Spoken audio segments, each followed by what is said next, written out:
시청자 여러분 안녕하세요. 머니올라 시간입니다. 이 서학개미, 동학개미에 이어서 요즘에는 중학개미가 뜬다고 합니다. 이제 그만큼 중국 주식에 대한 관심이 커진 거겠죠. 그래서 오늘은 중국 전문가 모셨습니다. 하나금융투자 김경환 연구위원 나오셨습니다. 네, 안녕하세요.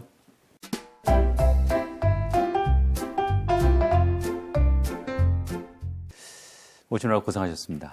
네. 불러주셔서 감사합니다. 지금 하나에서는 중국하고 또 뭐 신흥국 쪽도 맡고 계십니까? 어떻습니까? 네, 같이 하고 있고요. 워낙 최근에 신흥국이 좋지 않았었기 때문에 최근은 여전히 중국 중심으로 분석하고 있고, 신흥국은 올해도 저희가 이제 인도라든지 베트남 이런 쪽 분석을 좀 확대를 더 하려고 하고 있습니다. 예. 이제 최근에 보니까 이게 미국 주식형 펀드보다 중국 주식형 펀드에 유입된 자금들이 더 많더라고요. 네. 이게 어느 정도입니까, 지금? 1월 이후에 그 중국 주식형 펀드로 들어온 자금은 한 1조 원 이상으로 좀 보고 있고요. 아무래도 미국 증시가 지난 한 3년 동안 너무 좋았기 때문에 최근에 이제 박스권 혹은 이제 조정 장세 이후에 이제 반대급부 측면에서 조금 약간 그 다른 쪽으로 눈을 돌리는 시각들이 조금 시작된 걸로 보고요. 아직 중국에 대해서 여전히 저희 기관 투자자나 이렇게 만나보면 좀 반신반의를 여전히 하고 계시지만, 네. 개인 투자자 자금들은 홍콩이나 중국의 이 성장주 추종하는 그런 펀드들로 좀 들어온 걸로 저희가 보고 있습니다. 네. 이게 이제 입추는 지났는데 네. 아직 중국 증시가 겨울을 본격적으로 벗어난 것 같지는 못한 것 같은데 네. 지금 요 2월 현재 어떤 상황입니까? 일단 중국 경기 얘기를 좀 먼저 드리겠습니다. 그 경기하고 실적 같이 다니는 거고 후행적으로 나오지만 그래도 그 기본이 중요할 것 같은데, 작년 6월 달 정도를 고점으로 중국 경기 실적은 한창 떨어지는 중이고요. 4분기 정도부터 더 빠르게 경기가 이제 수요가 둔화되면서 현재 1, 2월까지는 실적들은 계속 추정치가 하향되고 있는 그런 상황이고, 그 증시 역시도 12월부터 외국인은 꾸준히 샀지만 본토 로컬 자금들이 팔면서 좀 부진한 흐름이 이어지고 있고, 작년에 연간으로 보면은 상해 심천 쪽의 본토 증시로 저희가 부르는 본토는 상대적으로 좀 선방을 하다가 12월 이후부터 조금 성장주가 무너지고 있는 상태고, 홍콩 증시는 워낙 작년에 한 20% 빠지면서 부진했다가 1월 들어서는 본토 대비 이제 저희가 아웃퍼폼으로 표현하는 이제 상대적으로 우위를 좀 보이면서 바닥에서 조금 이제 올려오려는 시도를 좀 보이고 있고요. 전체적으로 대형주가 상대적으로 좀 선방하고 있어서 네. 우리 코스피와 비슷한 상해 종합 지수가 상대적으로는 플러스 수익률이긴 하고, 이제 코스닥과 유사한 심천이나 심천 안에 차스닥이라 불리는 차이넥스트 창업한 지수는 상대적으로 10% 이상 조정을 좀 받으면서 아무래도 미국 긴축 쪽에 대한 부분을 좀 빌미로 예. 여전히 좀 빠지고 있는 그런 상태고, 2월 휴장이 좀 춘절 때문에 있었습니다만 개장 이후에도 비슷한 흐름으로 좀 변동성이 이어지고 있습니다. 예. 요즘 얼음은 언제 녹는 겁니까? 2분기 지나면 좀 좋아집니까? 어떻습니까? 사실은 저희가 이제 전체적으로 저희가 보는 올해 중국 증시의 그림은 경기나 실적이 1분기, 2분기 순차적으로 바닥 확인을 하게 되고 완만하게 좀 턴어라운드하는 그림을 좀 보고 있기 때문에, 항상 경기 실적이 바닥을 찍기 전 혹은 부양책 같은 것들이 시동을 걸고 1, 2개월이 좀 지난 후부터 중국 증시가 이제 투자 심리가 개선되기 때문에 1월 정도를 저희는 투자 심리 바닥으로 보고, 네. 경기가 본격 올라오기 전인 한 2월, 3월부터는 시장 분위기가 조금 녹듯이 투자 심리가 좀 이제 다시 좀 헤빙 모드로 가고, 예. 증시도 좀 반등 시도를 할 거라고 말씀드리고 있어서 투자자들에겐 저희는 지금 현재 변동성이나 하락을 매수할 관점으로 좀 접근하자라고 말씀드리고 있죠. 그렇군요. 이게 지금 그러면 최근까지 중국 증시가 이제 별로 좋지 않은 이유는 또 뭐라고 생각하십니까? 제가 보기에 본질적으로는 작년 하반기부터 중국의 소위 말해 이제 공모 펀드들, 예. 기관 플레이어들이 외국인을 제외하고 이제 순수한 로컬 자금 얘기를 좀 드리는 건데요. 네. 이쪽 자금들이 최근에 이제 기관 장세가 중국이 형성된 지가 5, 6년밖에 안 됐고, 네. 제가 보기엔 펀드 마켓도 정말 이제 흥하게 시작한 거는 과거 우리나라 2000년대 초중반처럼 이제 한 3년 정도 된 것 같습니다. 그래서 개별 업종과 테마에 대한 쏠림과 와해가 굉장히 좀 유난스럽고 좀 요란스러운 편이고, 예. 실제로 최근 하반기 이후에 중국의 그 특정 테마나 업종 쏠림이 이 성장성이 아무래도 희소성이 이제 높아지다 보니까 정책 수혜주로 좀 많이 쏠렸었습니다. 그래서 참고로 네. 말씀드리면 CATL 쪽, 그러니까 중국의 배터리 1등 기업들이나 전기차, 태양광, 풍력 혹은 또 반도체 장비 같은 특정 정책수의 성장주로 과도하게 쏠리면서 저희가 12월 달 기준으로 집계한 공모펀드가 가지고 있는 이런 특정 테마나 업종의 비중이 태양광이나 신재생 이런 쪽이 20%를 넘어섰고 예. 반도체도 역대 최고 수준까지 이제 편입을 한 상태였었습니다. 그래서 특정 섹터를 많이 들고 있고 넘어갈 수 있는 업종들은 고민이 있다 보니까 일단 악재가 있을 때마다 공모펀드들이 이 매도를 하는 그런 예. 이슈가 있었고요. 그래서 뭐 개별 종목처럼 저렇게 이제 전체 성장주들이 무너지나 이렇게 보실 수 있는데 팬데믹 이후에 한 두세 차례 정도 이런 사례가 좀 있었고 1월 달이 가장 극심하게 공모펀드가 좀 팔지 않았나. 근데 반대로 외국인은 12월과 1월 달에 일평균 순매수 기준으로 역대 최고를 좀 기록을 하면서 조금 더 저가 매수를 적극적으로 좀 시작하면서 좀 둘이 엇갈린 행보였고 지금까지는 외국인이 지고 로컬 자금들이 오히려 이제 순매도가 좀 이기는 그런 구간이었다고 보고 있습니다. 이제 1월 퍼포먼스가 뭐 그리 좋지는 않았지만 네. 우리 저 위원님 보고서 보면은 아주 긍정적인 신호가 있었다 네. 이렇게 좀 쓰셨던데 네. 어떤 겁니까? 일단 뭐 저희가 근거를 좀 몇 가지 말씀드리면 일단 12월 10일에 있었던 당의 가장 중요한 수뇌부가 하는 행사 중에 연말에 경제 공작 회의라고 해서 우리로 치면 경제 업무 회의일 텐데요. 해당 회의에서 일단 정책 기조를 부양으로 전환을 해서 1월 달에 저희가 시장은 안 좋았지만 물밑에서 변하고 있는 징조 중에서 일단 부양책을 열심히 진행을 하고 있다. 예를 들면 통화정책 쪽에서 금리 인하를 15bp 정도 했고 재정정책 관련해서 인프라 투자 발주라든지 관련된 자금 총알들을 이미 준비를 많이 빠르게 하고 있고요. 무엇보다 이제 물밑에서 제가 변화하는 것 중에 가장 주목하시라고 말씀드리는 것 중에 작년이 특히 중국이 규제 얘기가 굉장히 많았었기 때문에 아시는 빅테크 기업들 규제라든지 부동산 규제라든지 이런 것들이 굉장히 극심했는데 그러다 보니까 서비스업의 시가총액 비중이 높은 홍콩 시장이 유난히 많이 좀 두드려 맞았었거든요. 근데 홍콩 시장이 1월 달에 그 본연의 반등을 보였다는 것 자체가 그러니까 본토에 계속 지다가 1월에 이제 서비스업이라든지 규제받았던 산업들의 투자 심리가 좋아지고 있다는 징조도 저는 물밑에서 긍정적인 신호로 보고 있고 오늘 이제 지금 촬영을 하고 있는 오늘자로 이제 중국 1월 소비자 물가와 생산자 물가가 나왔는데 작년에 중국의 물가는 생산자 물가의 인플레이션이 극심했습니다. 모든 나라 그렇겠습니다. 원재료 가격이나 상품 가격이 오르다 보니까 생산자 물가는 오르고 수요가 안 좋은 소비자 물가 쪽, 소비 서비스 관련 물가는 부진한 모습을 보여서 두 개 간의 괴리가 굉장히 컸는데 최근에 그 괴리가 10월 이후에 생산자 물가가 정점을 통과해서 3개월 연속 내려오면서 이제 그 후방 산업들 혹은 소비재 쪽이나 서비스업의 물가가 개선되는 흐름을 좀 보이고 있어서 정리해드리면 작년에 규제와 육성 산업 간의 간극이 제조업 서비스 산업 사이에서 굉장히 컸고 그게 대표적으로 본토와 홍콩 증시의 차이로 보여줬었는데 그 괴리가 이제 조금씩 다시 좁아지고 있다. 그리고 소비자 물가, 생산자 물가의 괴리도 생산자 물가가 하락하면서 즉 원재료 부담이 낮아지면서 소비자 물가가 이제 스프레드가 좋아지고 있기 때문에 이런 것들이 전체적인 부양 기조 하에서 물밑에서 바뀌는 분위기라고 저희는 보고 있고 앞으로 이제 보시면 아시겠지만 2분기에 경기가 이제 조금씩 올라올 때 안 좋았던 내수 먼저 좋아지면서 홍콩 시장 같이 많이 빠진 시장들이 좀 탄력적으로 움직이지 않을까라는 징조로 저희가 보고 있습니다.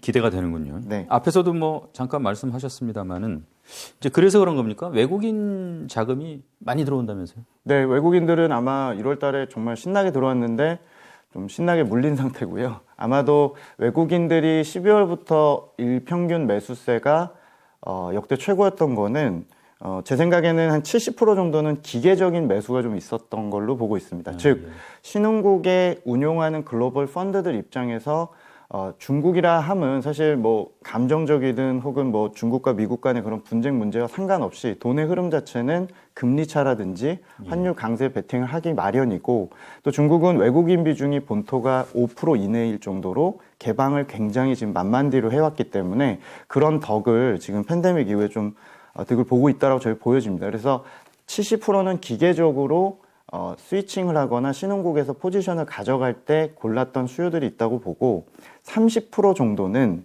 홍콩이나 미국 상장 중국 기업들이 규제 산업들이 많다 보니까 그쪽에서 고민이 많아지니까 그쪽을 고르기보다는 차라리 상해 심천 본토로 넘어가는 일종의 교체 수요도 좀 있었던 것 같습니다. 그래서 저희는 꼭 중국이 그 외국인들이 무조건 중국이 그 부양책을 하고 좋아지는 거에 베팅한 측면도 일부 있겠습니다만 상당 부분은 이제 기계적으로 신흥국에 대한 포지션에서 중국을 좀 가져갔고 또 부양책에 대한 베팅도 분명히 있었고 3월에 있는 전인대에 대해서 좀 기대감으로 저가 이제 매수를 좀 했다라고도 판단을 좀 갖고 있습니다.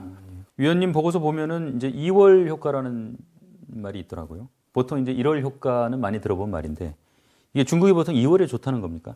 그렇습니다. 그 상해 심청 같은 경우 지난 20년 동안 월별 수익률이 플러스가 날 확률이 2월 달이 77%로 단연 제일 높습니다. 예. 그리고 2등이 11월 달에 68% 정도인데요. 사실 뭐 항상 그 패턴이 이어진다고 보장할 수는 없는데 경제 정치적인 특성을 좀 반영하고 있다고 보여집니다. 2월이 중국이 역대 계속 좋았던 이유는 일단 중국은 경제 지표가 그 춘절이 껴있는 1, 2월 달의 경우는 스킵을 해서 3월 달부터 이제 합계 발표를 하게 되니까 1, 2월에 확인할 수 있는 중국의 경제 지표는 극히 제한적인 상황이고요.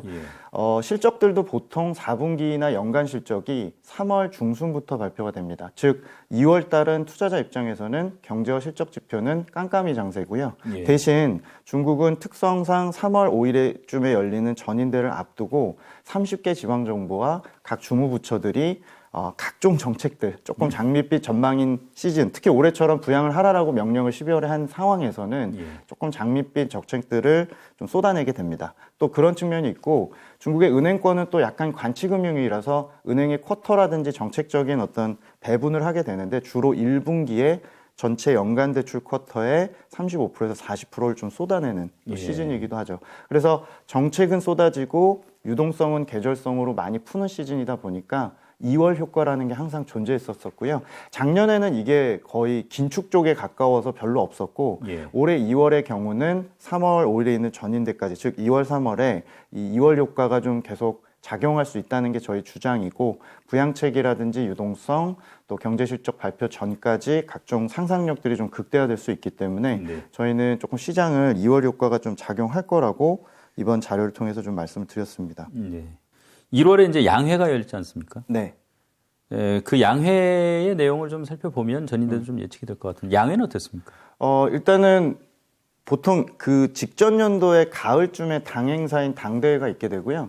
이제 중국은 형식적으로는 헌법상으로는 국가 최고 권력기구가 3월에 하는 그 양회, 즉 두 가지 회의를 의미하죠. 전인대하고 지방 이제 정치협상회의가 있는데 지방 자체적으로도 지방 양회나 전인대를 먼저 개최하게 됩니다. 그래서 1, 2월 달에 저희가 30개 성 정도가 이미 전인대를 지방에서 개최했다고 보시면 되고요. 이제 3월에 올리는 베이징으로 이제 출발하게 되는데 저희가 1, 2월 달에 열린 지방 양회를 조금 보면은 일단 평균적으로 30개 성이 제시한 올해 성장 목표는 산술 평균은 5.5% 그리고 가중 평균 즉 광동성이나 뭐 상하이, 베이징 같은 큰 성들의 비중을 높여서 보면은 6.1% 정도 성장 목표를 제시했습니다. 참고로 작년 연간 중국 성장률이 8.1%. 그러면 떨어지는 거 아니냐, 보수적인 거 아니야 이렇게 보실 수 있는데 저희가 팬데믹 2년을 평균으로 보면은 중국이 2020년, 2021년 평균 성장률은 이미 4.5%까지 떨어진 상태입니다. 그래서 올해 중국의 지방정부가 제시한 이 5.5라는 수치 혹은 6.1까지 되는 수치는 상당히 공격적인 수치라고 저는 평가할 수 있을 것 같고 IMF가 얼마 전에 그 각 성장률들을 낮추면서 중국의 경우도 4.8% 정도로 낮췄거든요. 뭐 그런 거에 대비해서 보면은 실제 중국 그 관료들의 어떤 시작점 자체는 좀 높게 잡았다. 두 번째 특징은 각 성들이 대체로 한 3대 미션 정도를 발표를 해요. 정책 미션을 발표하게 되는데 첫 번째 어느 그 단어를 먼저 앞에다 두느냐가 굉장히 중요한데 첫 번째가 대부분은 투자 확대였었습니다. 그러니까 투자 확대, 소비 촉진, 부동산 리스크 방지, 그리고 디지털 경제 활성화 등등 이런 식으로 순으로 갔는데 이번에 투자 확대를 좀 많이 제시한 거는 12월에 있었던 그 경제공작회의에서 즉 중앙의 당에서 올해 이제 그 어떤 그 성격 자체를 안정으로 키워드를 잡았기 때문에 상반기로 좀 땡겨서 성과를 내라라는 일종의 지침이 내려온 거고요. 그래서 그거에 따라서 고정 투자처럼 좀 뭔가 경기의 어떤 이치는 효과나 이런 것들이 좀 빠르게 나올 수 있는 선택지로 이제 선택을 좀 한 것 같아서 저희가 올해 중국의 그 SOC라고 얘기하죠. 지방 정부가 진행하는 정부 인프라 투자 이런 것들을 좀 강하게 반등할 걸로 좀 기대가 되고 지금 한 최근 2년 동안 중국이 서비스업 쪽의 고용이 굉장히 좀 형편없이 나빠졌기 때문에 고용 관련된 조치들도 3월에 있는 그 전인대에서 상당히 조금 공격적으로 제시를 할 것 같습니다. 그래서 3월 5일에 열리는 전인대는 통상 7일에서 10일 정도 진행이 되는데 사실 첫날하고 둘째 날을 보시면 되거든요. 첫날 그 리커창 총리가 나와서 거의 2시간 가까이 정부 업무 보고서를 발표를 하는데 각종 여기 말씀드린 성장률 목표치도 제시하고 중점 미션이 뭐냐를 우선순위를 알려줍니다. 아마도 지방 양회를 봤을 때는 지방 전인대를 봤을 때는 고정 투자 확대라든지 디지털 경제 활성화, 신형 인프라 뭐 이런 인프라 쪽에 촉진을 좀 하지 않을까 이렇게 기대를 좀 하셔도 될 것 같습니다. 중국은 지금 뭐 이른바 이제 제로 코로나 네. 정책 펴왔는데 올림픽 이후에는 이런 방역 전략에 뭐 변화가 있을까요? 이 문제가 해결돼야 뭐 소비도 좀 활성화가 될 것 같아요. 맞습니다.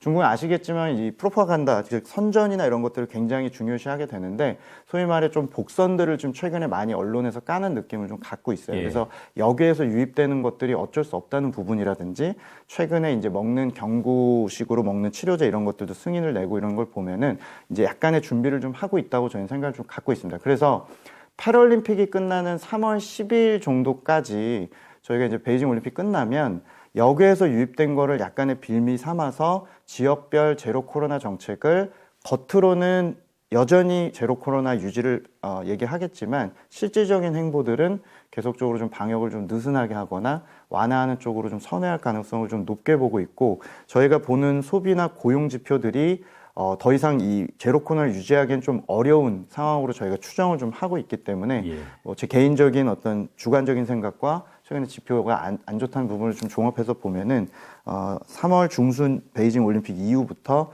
변화를 좀 예상을 하고 하나만 더 말씀드리면 사실 베이징 올림픽이 소비라든지 이제 그런 그 방역에 좀 변곡점이 또 될 수도 있지만 지금 중국 쪽의 환경 규제를 빌미로 예. 또 미세먼지나 이런 걸 억제하기 위해서 각종 그 중무장된 산업들의 가동률을 좀 눌러놓은 상태입니다. 예. 그래서 아마도 최근에 상품 가격이 중국이 다시 오르는 이유도 이런 공급을 제한한 요인도 있기 때문에 아마도 그 중국 정부는 3월 중순 이후부터는 그 폐막을 빌미로 생산을 또 가동을 좀 재개시켜서 상품 가격도 좀 잡고 생산도 좀 활성화할 가능성. 그래서 결론적으로는 올해 경기가 전체적으로는 1분기 저점 그리고 방역 완화를 가정한다고 하면 금상첨화로 2분기부터 서비스나 소비도 턴어라운드 할 수 있을 것 같다라는 게 저희 주장입니다.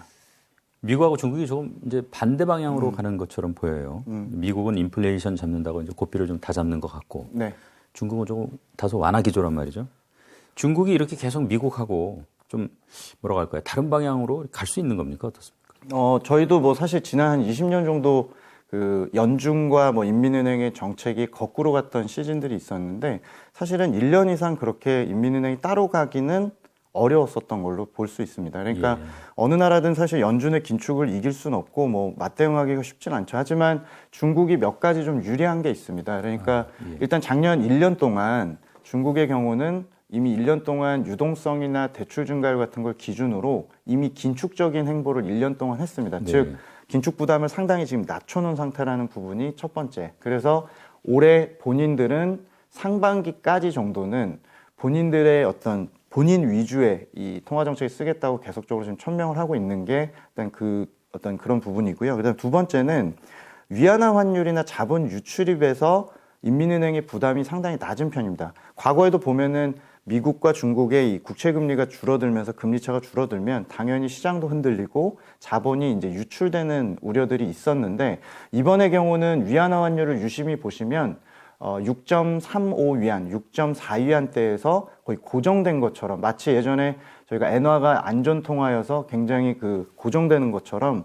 위안화가 상당히 신흥국에서 강세로 돋보이는 모습을 좀 보이고 있는데 예. 두 가지 좀 근거가 있거든요. 하나는 중국이 지난 2년 동안 팬데믹 구간에 다른 나라 공급망이 어려워지면서 본인들 수출이 굉장히 좋아져서 무역수지 흑자가 굉장히 많이 들어왔고 예. 아까도 외국인 수급 말씀드렸지만 주식과 채권으로 향하는 그 어떤 외국인 자금들, 즉 포트폴리오성 자금의 유입이 뭐 신흥국에서 비교할 만한 국가가 없을 정도로 돈들이 조금 소위 말해 쟁여지고 있는 상태고 믿기 어려우시겠지만 이것도 사실 중국의 FDI라 불리는 외국인 직접 투자도 예. 그렇게 중국에서 공급망 이탈한다고 해도 서비스 제조업 쪽으로 글로벌 1위를 작년에 기록을 했습니다. 그래서 그렇군요. 들어온 돈들이 좀 많아서 예. 설사 좀 일부 빠져나가더라도 상당 부분 구조적으로 유입된 돈들이 조금 안전장치 역할을 한다. 그리고 두 번째는 미국과 중국의 상대 자산 가격과 상대 인플레이션도 환율에 되게 중요한 바로미터인데 지금 현재 누가 보더라도 돈을 더 많이 푼 미국의 인플레이션과 자산 가격 부담이 더 커서 예. 저희가 명목 환율인 위안 달러 환율이 의외로 절하되지 않는 요인도 된다고 저희는 생각을 갖고 있습니다. 그래서 예. 저희가 중국이 하반기까지 본인들이 계속적으로 부양을 하기엔 여전히 부담은 있습니다만 향후 6개월 정도 중국 경기에 브레이크를 걸 정도의 정책의 여력은 충분히 있다고 보고 있고 2분기에부터 저희가 중국의 성장률이 저희 예상대로 반등을 한다면 미국과 중국 간의 성장률 차도 다시 중국 우위로 확대될 가능성이 좀 있기 때문에 저희는 위안화 환율 안정, 경기 모멘텀의 중국의 소폭 우위로 인해서 충분히 부양책을 쓸 수 있고 그런 게 조금 최소한 6개월 혹은 좀 길어지면 올해 가을 정도까지는 확장형으로 한번 해보지 않을까라는 생각을 좀 갖고 있어서 중국 국내를 저희가 투자하시는 국내 저희 손님들한테도 차이나 플레이, 즉 중국 관련주를 좀 보시고 또 중국 증시 직접 투자하시는 분들에게도 긴축 시즌에 미국의 긴축 시즌에 중국이 조금 해외 주식에서는 좋은 대안이라는 근거로 말씀드리고 있습니다. 네. 이 본토 증시, 홍콩 증시 이 둘에 대해서 올해 투자 전략을 좀 달리해야 되는 겁니까? 어떻습니까? 저희는 장기적인 전략은 홍콩이 상승할 때 계속 줄여서 본토 상해 심천으로 좀 넘어가시기를 권고해 드리고 있고요. 대신 이제 작년